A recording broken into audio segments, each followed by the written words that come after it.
Welcome to A Lunch with Biggie, a podcast about small business and creatives sharing their stories and inspiring you. Today, my guest started on a journey in search for treasure at the bottom of the ocean with a clothing brand called Bluu Dreams. However, on his journey to inspire others to follow their dreams, he ended up following a different dream. I guess you can call it a hoop dream.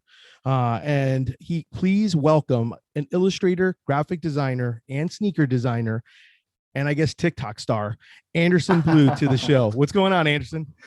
Hey, what's going on, man? Long time no see. Always great to see you, man. Good to see you, man. I see you enough on social, but I don't. It's great to be able to kind of we talk on DM, but it's great to actually be able to have a conversation with you, man. How you things going?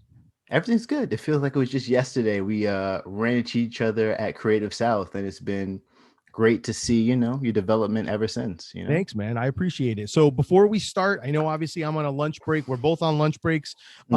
What's your go-to sandwich?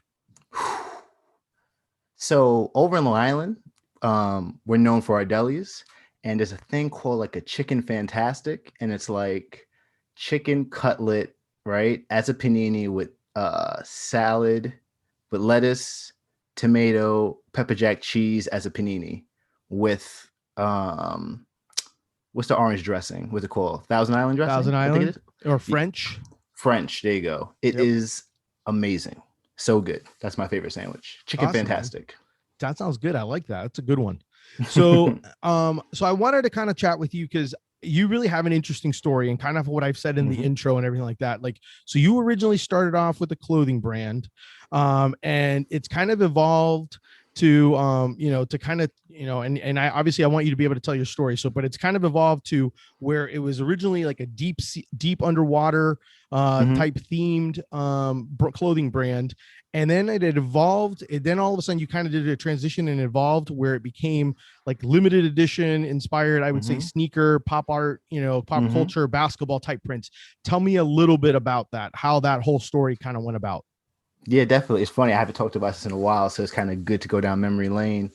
But, to make a long story short, especially when it comes to the clothing brand, it was in college where senior year in college, my roommate was a graphic designer, and I've always been into art. But the only reason why I didn't take it seriously or I didn't go to school for art is because, most people are artists. You probably heard this, like, you don't make money as artists. If you do that, you become a starving artist.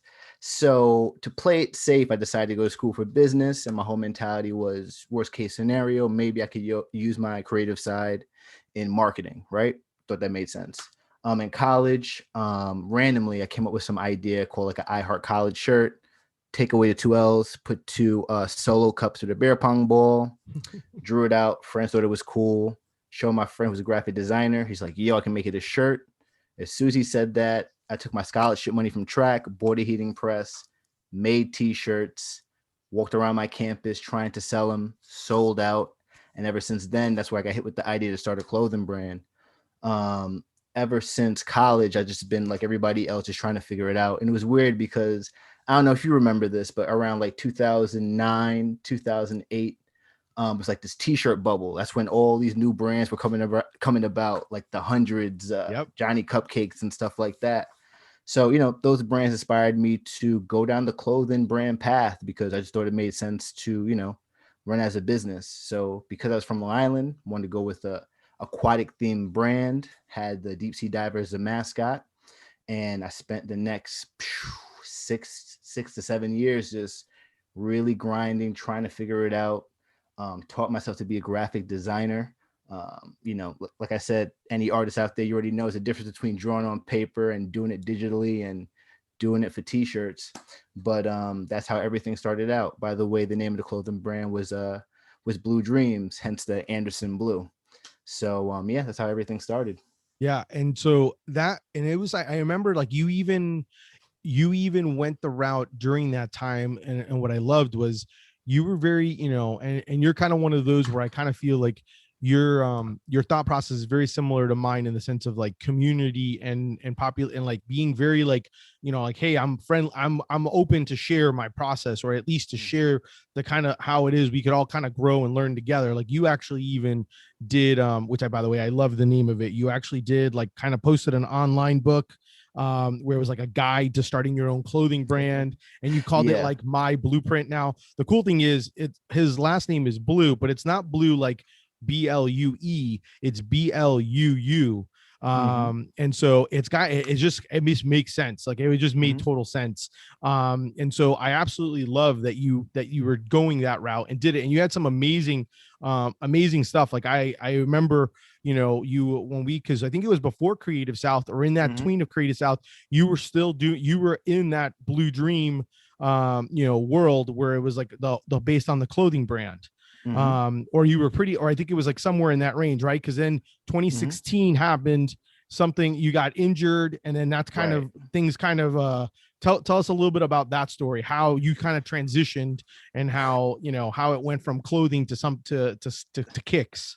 So it's funny because I feel like when we met was when my turning point was happening, because at Creative South, I can't remember if I just got over my injury or I was still like living through it. But pretty much what happened was in 2016, I tore my patella tendon playing basketball. I mean, playing ball.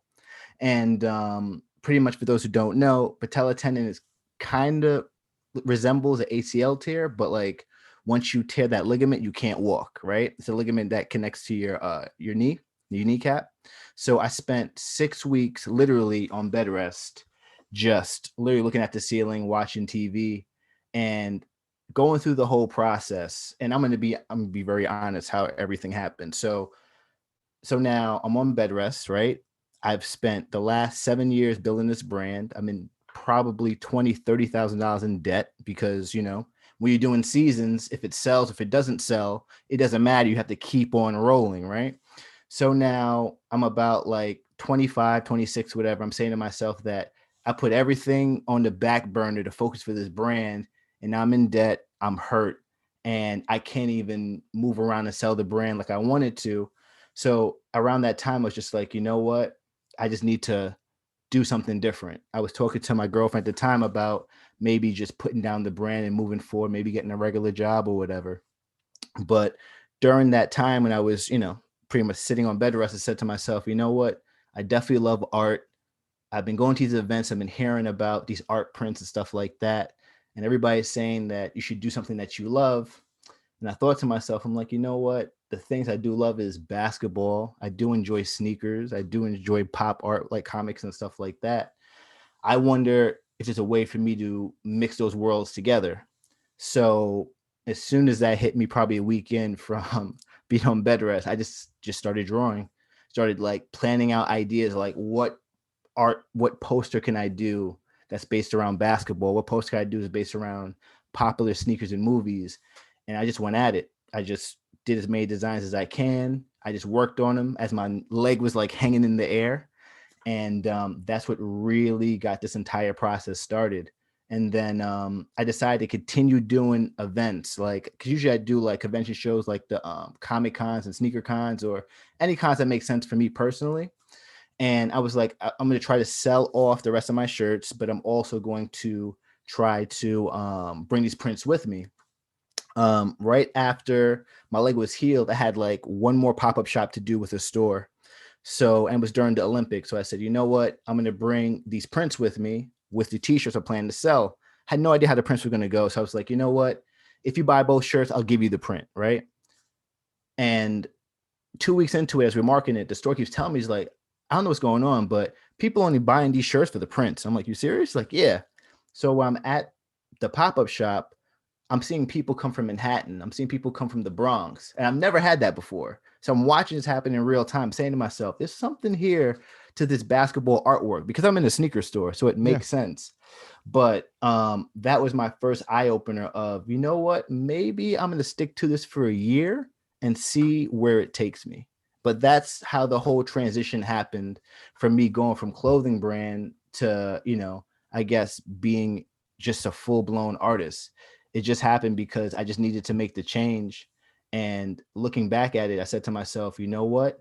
When I got that injury, it was like the worst thing ever. I had to learn how to walk again. Yeah. It was the worst, right? But now at this moment, I look back and I'm like, if that injury didn't happen, there's no way I'll be doing what I'm doing now, because I would have continued doing the clothing brand. So, Yeah. you know what? At the end of the day, it's like a blessing in disguise. That it is. That it is. And it's funny because in many ways, you can even say that you followed your own clothing brand slogan, because the slogan for your brand was like follow your dreams, not the crowd.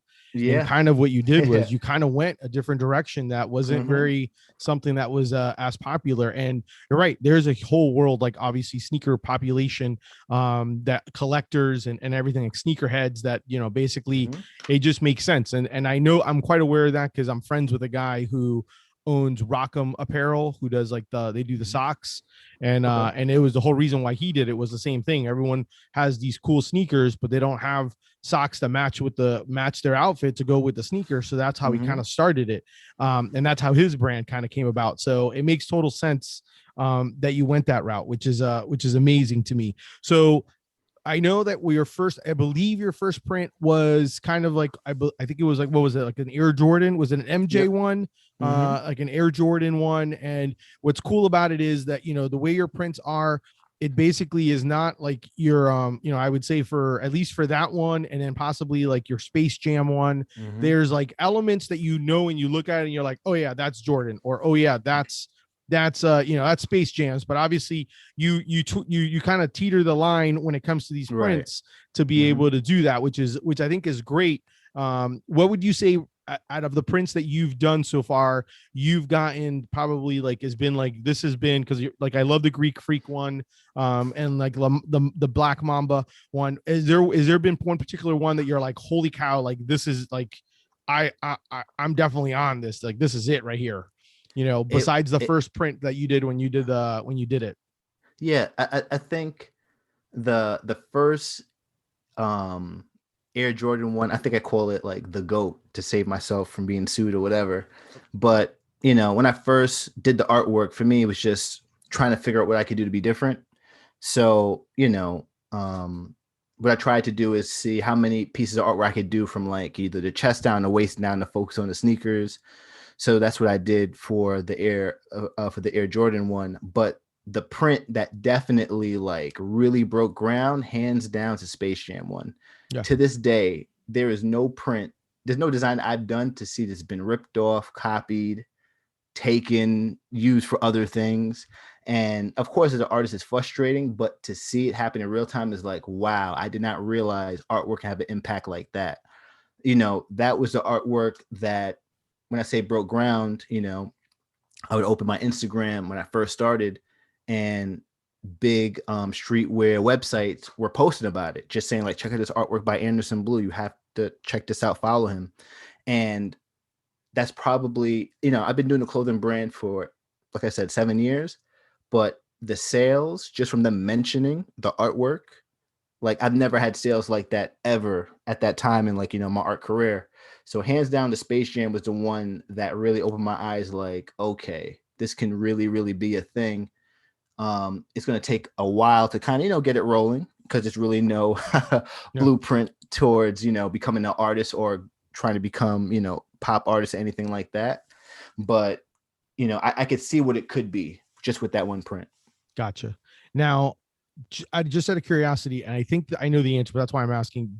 Are you still currently doing? Are you doing the design work full time, or you're still doing accounting? Are you still doing accounting and a regular full time job, right, as well? So you're actually balancing in both of these Yeah. things. Yeah. So I do have my own tax office. That's still happening. Um as we speak, I'm looking to pull back from that a little bit more to focus more on the art. Yeah. Just because it's just grown so much. But right now, yes, I am doing both. That's Mhm. awesome, man. No, hey, I totally, of course, I'm one of those. So I'm like, I totally get it, because Mhm. I'm balancing it all while working. So I totally get that. Where where would you say you get your inspiration for your designs? Like when you're talking, because obviously you kind of you come back, just like you said, you love, like you love comics. So like you did like a Batman, you've done a Spider-Man one, Mhm. there's different designs you've done. You kind of kicked it old school, like Little Penny. So does the design, are you dictating the designs more based on things that you appreciate and love? Or is it also kind of like, hey, this is what's coming up next? Mhm. Like this is the next sneaker release. I should do something to go with the release. Mhm. Like, are you kind of at that point now where you're kind of, because I could see initially you going the route of like, these are the things I love. Let me try this. These are things I love. But now you're kind of almost finding a recipe, right? To Mhm. like, to what's working for you. Mhm. Yeah, in the beginning, I think it was just figuring out. I think at the beginning, I was following what was happening with the current trends. I still do that to this day. It's a mixture of everything you said. It's a mixture between what sneakers coming out, or what's the hot item of the year. It could be maybe a movie, maybe a television show, and some of it's just the stuff that I like. So it's not always because something new is happening. It's more about it's coming out and I do enjoy the thing. I do enjoy whatever that thing is, you know? So I just feel like I have so many interests that I grew up on, and it could be from like video games or comics and stuff like that. Mm-hmm. So I'm always trying to find ways to tie it in. But at the same time, I'm also, you know, trying to figure out how I could build my own world, like Yeah. the creators I like have their own style, but they also built their own characters. So I'm trying to take a step back and figure that out also. Like I went to when I was in Australia, I saw Dr. Seuss. They have like a Dr. Seuss art gallery, right? And I didn't realize how influential Dr. Seuss was until I walked into the art gallery. I saw all the characters hanging on walls, like they hunted animals and like trophies, like like the Mm-hmm. trophy plaques Yeah. and stuff like Yeah. that. And it just like really showed you the Dr. Seuss world in this like really nice art gallery. And ever since then, I'm like, you know what? I want to do that. So that's what I've been doing, ever since. So you mentioned Australia. I know you've Mm-hmm. also been to Japan. Mm-hmm. And a lot of this is because of the work that you've the world you've created, or the prints that you've created, and Mm-hmm. the opportunities of SneakerCon, right? Like that's kind of where you've been Mm-hmm. able to kind of do these things. So it's really impressive to be able to see how you've done it, because you've even done like, like almost, I would say, kind of like a little tour. You did like a tour, I think it was maybe 2 summers ago before pandemic, where you kind of went and you're like, you went to Texas, you went to like every single place. You weren't just staying in the tri-state area, you were going Mm-hmm. countrywide. What made you decide to do that? And then kind of like, what advice would you give someone that would want to kind of do those things, that maybe take that step and say, you know what, I need to kind of maybe get out of my own Mm-hmm. area and go somewhere else and let new eyes see me? Um, yeah, there's a lot of reasons. So just heads up, because most people don't know this. I am terrified of flying. I am not a good flyer. So back in 19, I did like 15 dates of going to different places, just like what you said. The reason why I bring it up is because um, I had a conversation with a person that has a sneaker store, and he goes to different sneaker events and stuff like that. And he pulled me to the side. He just had a really honest conversation with him. He's just like, "Yo, look, if you want to do this at the level that you're speaking about, you need to go out and really make sure you're the biggest name in this industry, right?" So in order to do that, so if you're out going to these different events, touching different people, you have a better chance of doing that, right? And if you go out and you take content, now not only are you marketing to new people, but then you have content to show to other people that couldn't make it. So you're really building your brand name, right? So ever since we had that conversation, I just had the mentality of, you know what? I'm gonna leave my feelings to the side. I'm just gonna literally run to the plane, strap on my seat, close my eyes. I'll get there when I get there. And for me, it was just about going to different places, meeting new people. I do like to travel. I like to see different cultures, right?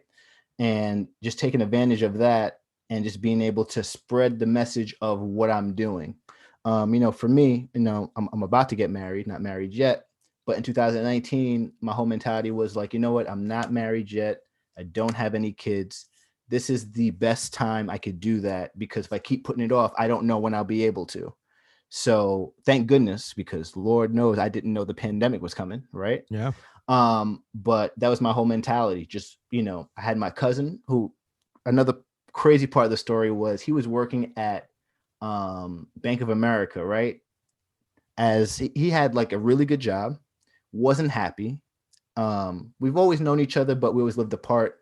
But he was a creative himself, and he always wanted to get into videography. Sent me over one of his videos. I'm just like, yo, this is really good. And the whole idea was like, hey, you should come to me to China, right? I can't promise you much. I can't really pay you much, but like, get a free trip, free food, you get to go to China. Why not? So he was so into the idea of taking this opportunity to work on his craft and be able to shoot these videos and everything like that. He quit his job. He came with me. That's what we did. It was literally like, I felt like it was a real tour. We were on Yeah. planes. Literally, I don't think I stayed home for more than 2 weeks. I was always gone to the next section. But now, because I did that, I feel like I'm reaping the benefits of that, because I've seen, my social media has grown so much and brands have taken notice. And every event I've gone to, I've had like good things have happened, because every place I went to, I've happened to run into a person that connect me to this, that connect me to that. So for anybody that's like thinking about, clothing brand, or just trying to, sell their artwork, or it could be pins or anything like that, just try to do a few shows, some in your neck of the woods, or try to do one in another state. You don't have to go outside the country, but I just think it's worth doing, because you don't know what you can do with your stuff unless you put it in front of people, like putting your stuff on the internet, I feel like isn't a really true gauge on what it can be, because, and like this comparison, I almost see it like, have you ever been to, what's that restaurant with the ridiculous menu with like almost too much stuff? Olive Oh my Garden. God. I know it's a Cheesecake Cheesecake Factory. Factory. Yep. Thank you. So I feel like the internet's like Cheesecake Factory, right? So once you see 10 designs, you're not even looking anymore, right? People are just kind of going through and they just assume everybody can do this, right? Yeah. But when they go to the event and they see the person, see you in person, it's a different experience, because they're like, oh, wait a second. You have their attention. They really can see the artwork or your clothing in front of them. And then they realize, like, wait a second, this is totally different than anything I've seen. You know what I mean? Oh yeah. So that's I why I totally think, know what you mean, because I yeah, mean, to that's why I me, think, that's something that was like I was killing at events for that reason, mm, because it gives you a chance to make that connection, and then also the fact that people then get to know you, get to mm-hmm, see who you are, and then that interaction and seeing all those things, like all those things add up, man. Those things are all build mm-hmm, on the brand, on the branding of your business. So mm-hmm, I totally get that. What I obviously, one of the positives on your aspect too is being going the fact that you were selling prints way mm-hmm, cheaper, cost wise, definitely way cheaper than clothing. Heck of a lot easier, not having to worry about, and these are all things probably you recognize, like don't have to worry about sizes, don't worry about having to worry about someone else printing and then having to bring all that inventory. It's a heck of a lot easier to bring, a few boxes of mm-hmm, a crap load of prints and then just mm-hmm, sell. So mm-hmm, so I could definitely imagine, like, that's definitely makes it a heck of a lot easier to be able to travel mm-hmm. when you're either, especially abroad, to go into events. So, and you know, I've literally been in your seat, so I get everything that you're doing. You know what I mean? Yeah. And just like what you were saying at shows, like people aren't used to what you're doing. Like the level of creativity it takes for you to do what you do, the Mm-hmm. average person not used to that. To Yeah. have like I have a sandwich brand and the whole sandwich experience I've encompassed into a clothing brand, the mascot, from the branding, from the clothing, from the catchphrase and stuff like that. Of course you kill at shows, you know what I Yeah. mean? And the internet is different Oh yeah. because you don't know when they're seeing it. They could be out, it could be in their car talking to a friend or whatever. So that makes it a little bit more difficult. And like what you were saying with as far as bringing things around, that's why I wasn't able to travel, because I couldn't, I knew how much I was making from a show and I knew how much it would cost me to bring everything around, and I couldn't rationalize why that would work out, you know? Yeah. Even just going from state to state, because everything you bring on the plane, they charge you an arm and a leg, especially now, and as soon as I took myself out of the clothing brand realm, is when I realized, like, you know what? It takes so much capital to really get this thing going because, like you said, with the sizes, and then God forbid you want to do wholesale with other stores, and Mm-hmm. they have their own terms, and nobody wants to pay you until net 30, net 60, net 90, So, but me personally, I still do clothing stuff. I just don't do it as a brand. You know what I mean? Yeah, I Yeah, got you. yeah, yeah. I got you. So yes, So that's just where I'm at right now. let one of the things, and there's a few things, obviously, like, and I kind of curious because, like, one thing that I love is that you're doing like the sneaker silhouettes. So you're kind of like doing where each sneaker is, obviously you're kind of playing, showing the love to the sneaker.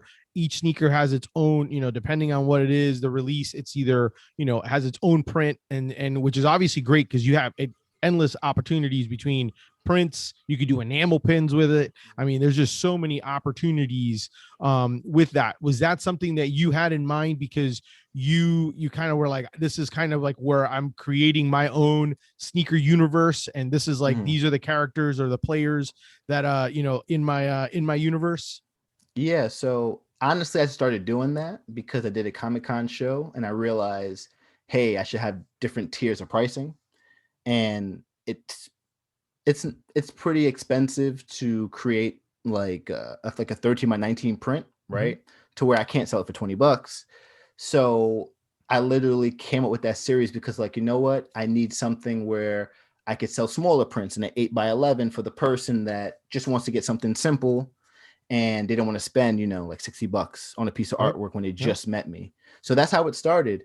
And then, like, pretty much after doing a few of them, I was just, to be honest, it had a very slow start, but I saw what it could be. So I just kept working on it, I kept working on it. And now it's probably my best selling series now. It's taken Mm-hmm. over.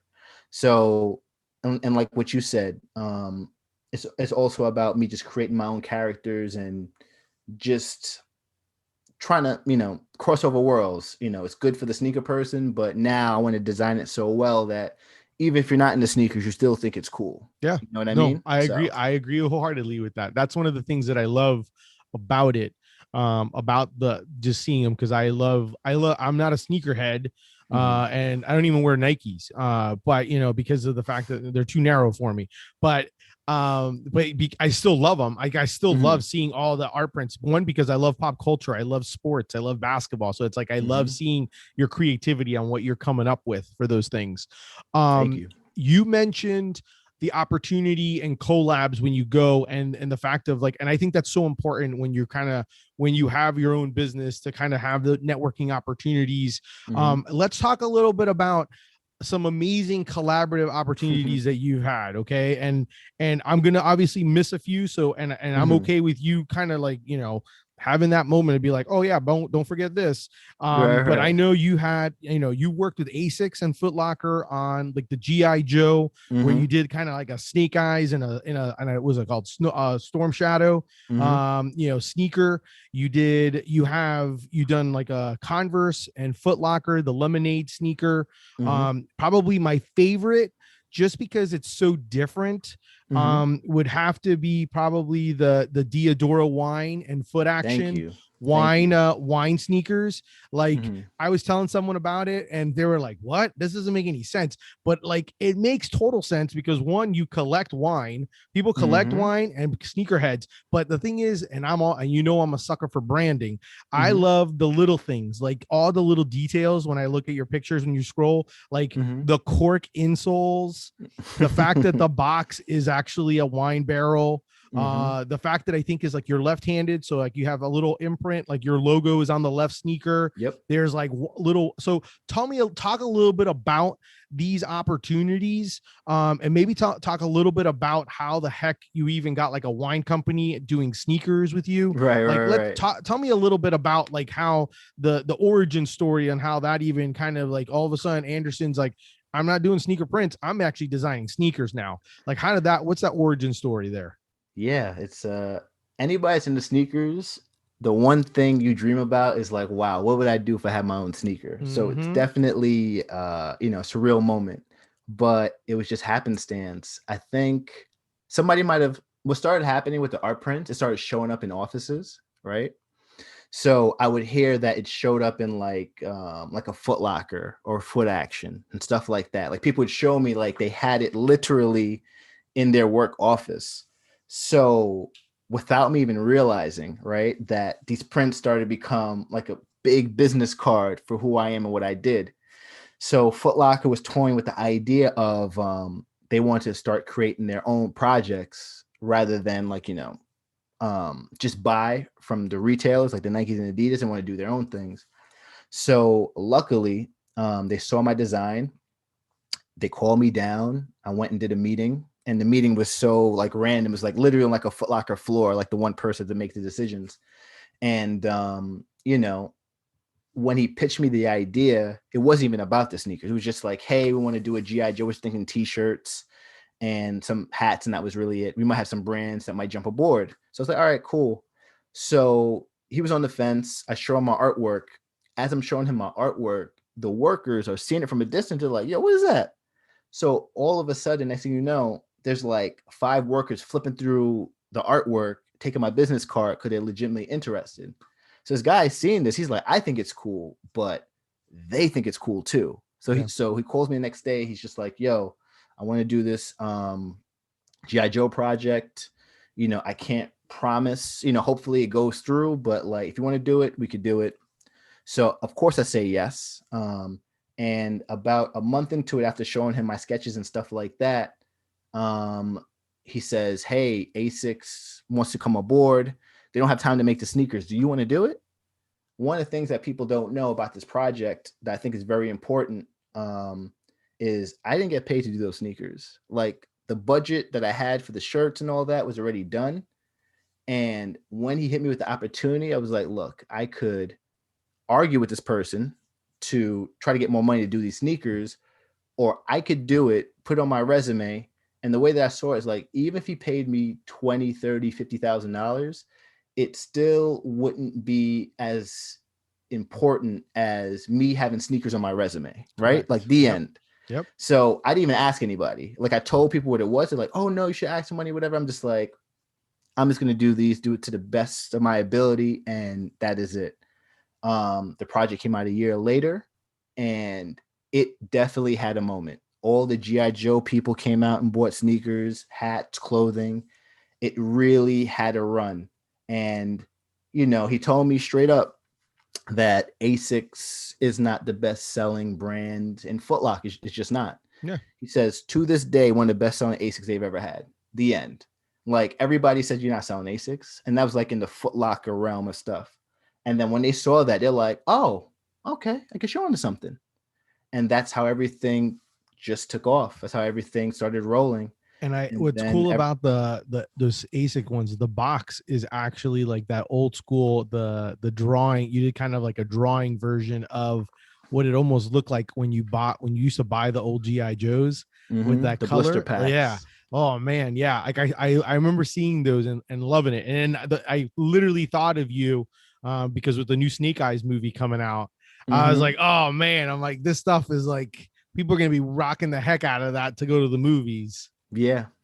But that's how it started. And like you said, box looked like something you get from like Toys R Us or anything like that. Mm-hmm.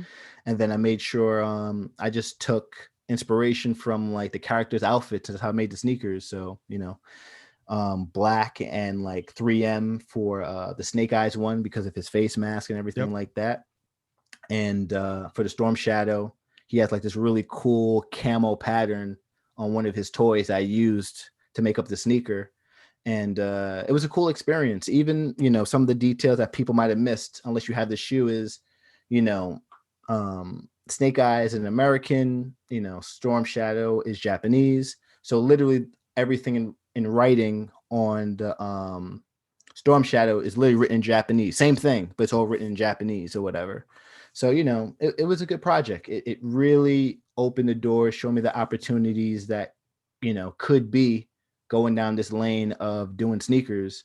And then, 1 year, 2 years later, that's when I had the opportunity to work with Converse. And then that was it. That was like, that really, as far as Foot Locker and other brands, really put my name on the map because, those shoes sold out in like 30 seconds. Those I the couldn't even get a lemonades. pair Are those the online. lemonades? Yeah, the Converse lemonades, Yeah. you know? Yeah. So those were to try to raise money for people affected by, you know, COVID, because this was probably like a few months out of the height of it.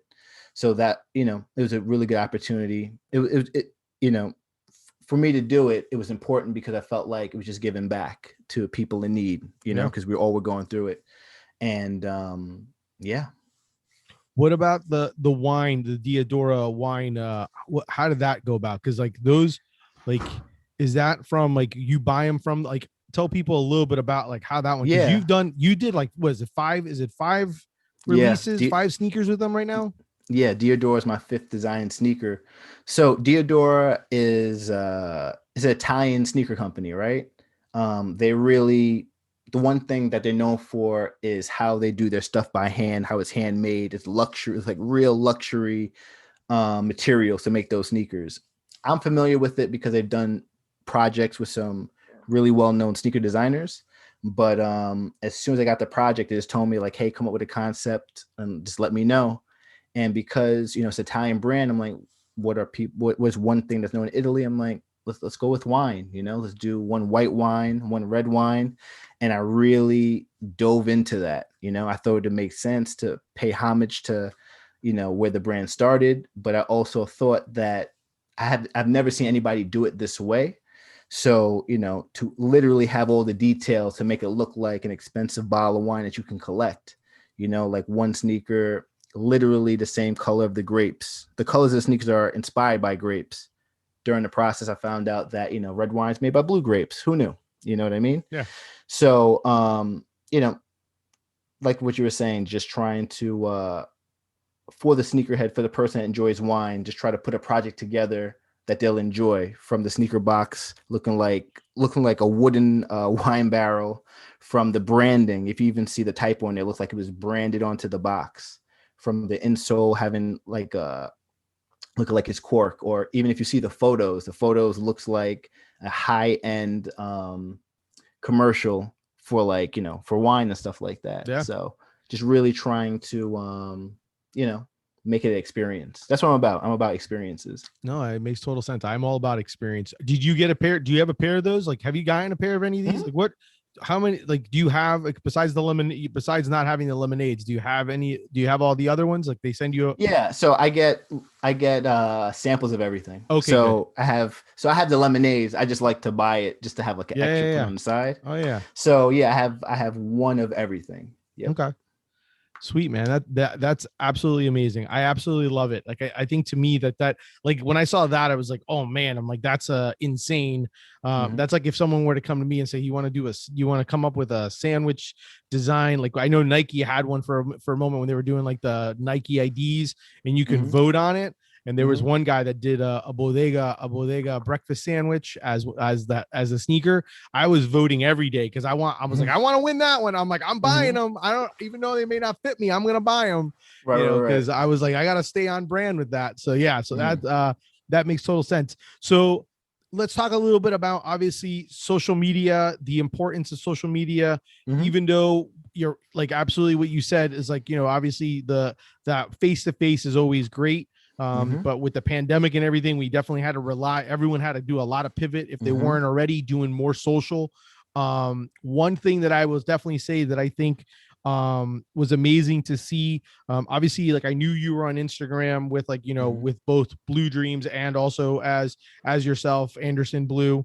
And it's Anderson_Blue Mhm. on Instagram. But what's amazing to me was seeing your videos on TikTok, Mhm.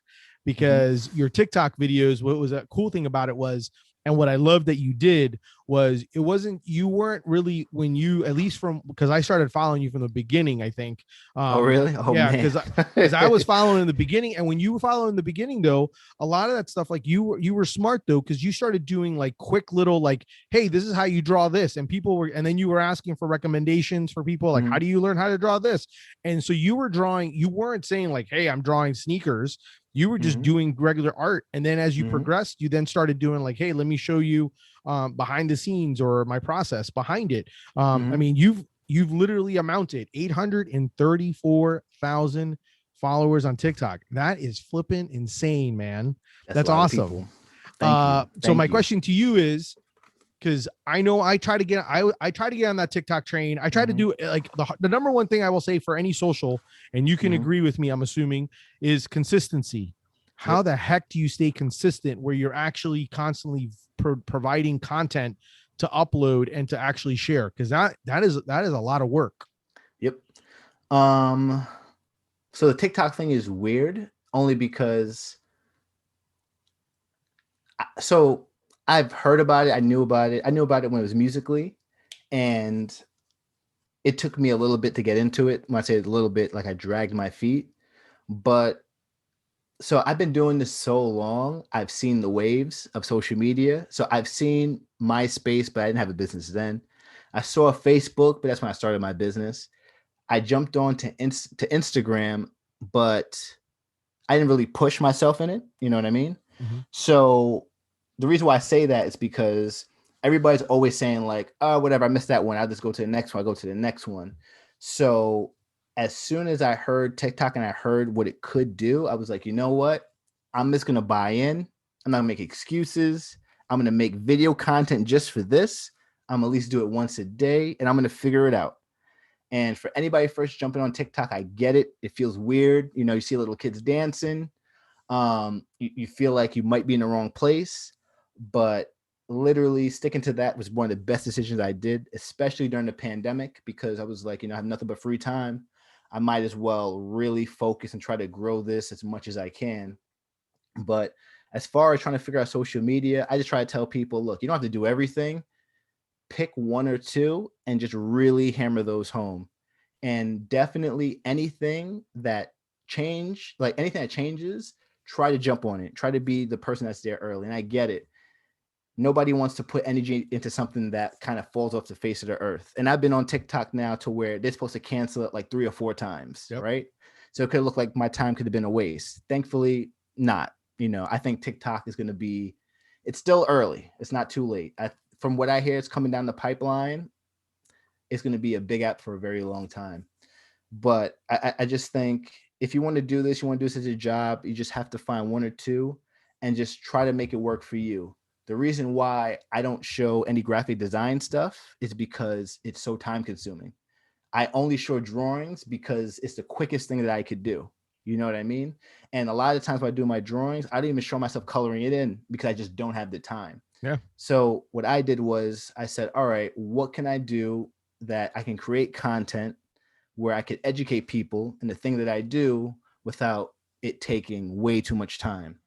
You know, during the Anderson Bluu tour in 2019, I went all over the place. We shot video, but I learned how difficult it was to really get a buzz going on YouTube because YouTube has been going on for so long.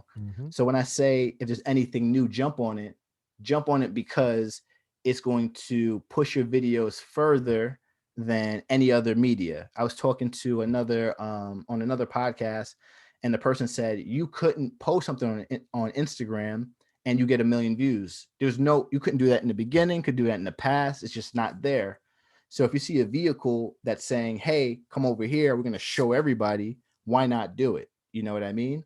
Like right now, another thing, because I'm always trying to think ahead, I'm literally working on NFT artwork right now. I'm not sure if anybody knows what that is. Oh, yeah. But I was wondering, I was going to ask about that. But yeah, go on. Yeah. So quick synopsis of NFTs is pretty much you're able to collect digital artwork like paintings, right? And what it does is they have a system where they can track. So if you do 20 paintings, they could track 20 digital paintings and who has them or whatever.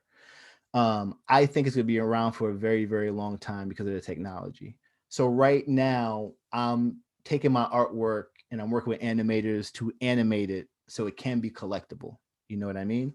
So for me, I'm never scared for jumping on the new things. I just see it as opportunity. That's pretty much what I'm trying to say. Yeah. Yeah. And I could totally see those silhouettes animated as NFTs. Those would be legit, really cool. Yeah, that's definitely an animal. It's basically going to take over the idea of like trading cards or collectible cards. Mm-hmm. It'll be the NBA's got it, and they're just in an infant stage right now Mm-hmm. where it's like literally looks like gifts of athletes doing something, you know, shooting, Mm-hmm. scoring, or whatever, and during game time, and they're basically making those things as cards. And it's an animal. It's definitely an animal that very very new, and I've seen a few like that where it goes that route. So that makes total sense, and I think that's awesome that you kind of jump on it, and you definitely hit the mark on the sense of consistency, because Mm-hmm. that's definitely the difficult part sometimes. And it definitely does happen. Like TikTok, you can do, there's videos, I'm close to almost a million. I have like two videos that are two Mm-hmm. TikToks that are almost close to a million right now views. And it's just because I did like Disney princesses. I asked them what their favorite sandwiches was, because you know I got to stay on point, on Mm-hmm. brand. So that was like the whole thing, is trying to constantly figure out things that actually work, Mm-hmm. that, you know, work with your brand and how you can use it, and what you can provide, because it's not just you trying to Mm-hmm. sell your merchandise. It's literally Mm-hmm. you, what can you provide the audience that they want to follow you and interact with you. So definitely when it comes to social, I definitely recommend that aspect of it. Anderson, what advice would you give yourself, like your younger self, based on how you've evolved in the last, like probably the last 7 to 6, 7 years? Just be flexible and keep educating yourself. That's it. Um, I think when I came with expectation of what it should be, and now any opportunity that comes to my way, I just make the best out of it. Like the sneakers came because I made the best out of it. Yeah. Um, the other opportunities that came is because they said, "Hey, we want you to do this." I went above and beyond to make it the best thing that it can be. Like right now, as we speak, you know, the Anderson Bluu brand, like there's me as an artist, but now we're slowly becoming a creative agency because people have seen the photography, the video work, and everything that we've done. And they're saying, why pay this other person to do it? And not even doing that great of a job where you understand what the market is. And I've already seen what you've done. So just add it to the list. So, that's what I would tell myself. Just anything that comes your way, just take it and make the best out of it. You know what I mean? Yeah. I think, and flexibility is, I think, is a great thing to have, that to adaptability, flexibility, to be able to kind of do that. So that makes total sense. Out of curiosity, do you have any questions for me? Yeah. What about you? How do you feel about social media? What do you see yourself what direction are you trying to go I in, I guess? So for me, I will say that I definitely like the idea of the I do like the TikTok and the real aspect of because video is so hard for editing for YouTube. And I know that they have YouTube Shorts, which is like their version of trying to, you know, because everyone at the end of the day is trying to become the other, Mhm. whatever's popular. But for me, like, it's just that's a different animal. You know, and I had a previous guest who does what he does full time is actually YouTube, and Mhm. it's just so many hours that it's like there's only so much I can do to do that. So for me, I love Instagram. I love just because, one, I'm a foodie and I love to look at food. It also gives you a great opportunity to interact with people. It's just kind of, you know, that's kind of, for me, I think that's so important to be able to get yourself out there, Mhm. and just interact with people. And there's tons of people that will tell you, and I totally agree with it. And you really make the time, you know, you kind of follow like your most popular, you know, Instagram accounts that you think are relative to what your brand or your business is about, and having that interaction and leaving your 2 cents in, and not just saying, hey, this is cool, but actually like providing content or information. It's kind of provided a lot of opportunities for me, like even with like Food Network celebrities or just people like Mhm. that are foodies, because you create that relationship and then you start kind of interacting, and then all of a sudden, because of those interactions, you now have, you know, that's the beauty of social media, is that you kind of makes the world small, and you kind of Mhm. all can become, there's a way, there's a possible connection for you. So it's given me a lot of opportunities that I probably Mhm. would have never had, if it wasn't for me to be able to do like Twitter or, Instagram, to be able to interact with folks. So Mhm. yeah, I think it's super needed for all businesses, to be able to show your business, the behind the scenes, your personality. I mean, there's just so many positives to it. Yeah, I think I don't know if you've been doing this. I have to check out your TikTok, but like I think if you spent a lot of your energy just educating people, and I know you do it now, but like becoming like the BuzzFeed of food, I think you'll be in shock on how fast it will pick up. Because if there's one thing that everybody loves is food, no matter, no matter what your background, gender, ethnicity, you put some food in front of people, they enjoy it. You know what I Oh mean? yeah. Oh yeah. No, I agree with that. And I follow quite a bit of foodie people. It's amazing the love of food we have for everyone loves a good food and good sandwiches. So I definitely get that. So I actually have another question for you. So when did you start Deli Fresh? Like what It's year? 2013. Okay. So yeah, so you're right around the t-shirt bubble. So Uh-huh. where do you see clothing brands going from where you started to now? Because I remember back in 2013, it felt like everybody had a clothing brand, but now I feel like since everything has changed, like where do you see yourself taking Deli Fresh from back then to now? Yeah, it's definitely changed. I literally have a table where I fold my shirts. It's over. You can see it on in the video, like this table right here. It's my Mm-hmm. old kitchen table, and I literally sticker bombed it, and it's sticker bombed with like all these clothing brands Mm-hmm. that I met and learned from or talked to during the time that I went. And I get to safely say that I've survived. I can't but at the same time, like, have I successfully survived? I don't know. Like, I think that's all kind of depends on how people look at it and succeed and how they Mm-hmm. view success.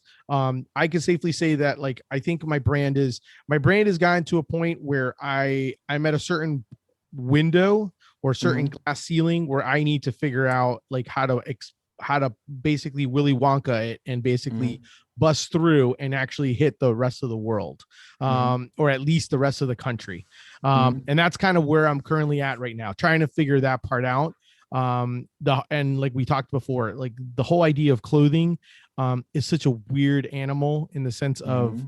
sizes and having the quantity and trying to then figure out and do a better job. Like for me, um I guess I've kind of changed some tweaks and some ideas before. I want Mm-hmm. everyone to experience what my brand is, and I still do. But if I decide to go wholesale, I can't do that. So it's like Right. you're gonna have to. I have to be flexible to be Mm-hmm. able to kind of say, okay, well, if we're gonna do this, then we got to do that. We're gonna have to Mm-hmm. do less of these things in order to be able to do that. Mm-hmm. And that's kind of where I'm kind of looking at. The hard part for me is like I want to do things like enamel pins and stickers at sandwich shops. Like I think that would be like a no-brainer. Mm-hmm. But at the same time, I also know right now, like there's a lot of like a lot of these like food companies or small mom and pop places, they Mm-hmm. don't have the money for any of that stuff. They're just trying to Mm-hmm. survive. So Right, right, right. pandemic wise, like in my brand is totally different than me being able to say, hey, I'm going to go to a boutique or I'm going to go somewhere to do this, because I'm going to try to go. My goal is to either go to these little stores that have like a bunch of local stuff or just unique Mm-hmm. things, or Mm-hmm. I'm going straight to sandwich shops and saying, hey, let's sell my stuff there. Mm-hmm. And so that's kind of where I'm kind of looking at my next evolution is going to have to be, is that. And then just kind of staying within, like, that's kind of one of the reasons why I branched out and created the podcast, just Mm-hmm. because I want to be able to create, I am the brand, I'm part of the brand. And I figure that if more people get to know me or hear things or meet other people, then automatically, hopefully they all kind of goes back to them wanting to come back to the brand or check out the brand. Mm-hmm. Dope. Dope. No, I get it. I get it. I get it. I get everything that's going on. So Pretty sweet, man. Yeah, it's definitely a process. I absolutely love that was one of the reasons why I definitely wanted to have you, is just because of the fact that like you understand like the issue or the concerns or the things that people deal with, but I also the fact that you were able to find something else mm-hmm. and actually be able to go and actually become you, like I said to you earlier, you found your secret sauce. Like you Mm-hmm. found it, and now that you found it, it's like you're going and it's a heck of a lot better opportunities and Mm-hmm. creating other opportunities for you that you couldn't do. And that's not to say you can't go back and say, well, I learned all these things from having a clothing brand. I could still do clothing or Mm-hmm. to a certain degree, but it's totally different than you being able to do the idea of the prints and all that type of stuff. I think that's I think, to be honest with you, I may talk to you afterwards and kind of give you some, maybe talk to you and give you contact information for my buddy who does the socks, because you can do custom socks. and I think socks would work for you. Yeah, thank you. I appreciate totally, that would totally work with like some of the shoes to go with it and put some of your designs on socks. I think it would kill. And they do a great job with what they do. They got some great partnerships with like Disney and all these other businesses because of what they've been able to do. And he very similar story to you, kind of like, hey, I didn't see anything like this, and he's a big hooper. So I'll pass that information. That's too funny. So you can kind of see. So last thing, but obviously before lunch ends, where can people follow you, and where can they shop and support you? Yeah, bluudreams.com, spelled BLUU dreams.com. Social media is Anderson Bluu.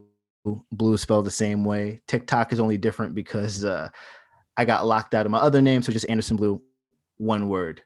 But yeah, you could find me Instagram, TikTok's where I usually post all my social media stuff. I'm gonna be making a run on YouTube. Started to hear about YouTube Shorts. I think there's a lot of opportunity there. So you can go to YouTube, type in Anderson Bluu, and yeah, that's where you can find me. Awesome, man. Well, that's our show for today. Thank you so much to Anderson Bluu for being on the show and having lunch with me. Definitely make sure to check him out. Just like he provided all the different socials. Definitely, if not, you can definitely check out my Instagram. You will see quite a bit of it on my feed when the show gets released. So you'll be able to see that. If you enjoyed the show, definitely make sure to subscribe. If you want to support me, check out my brand, Deli Fresh Threads, and definitely do tell your friends and do some shopping. Thank you. Until next time, keep eating sandwiches and follow your passion. Thanks, guys.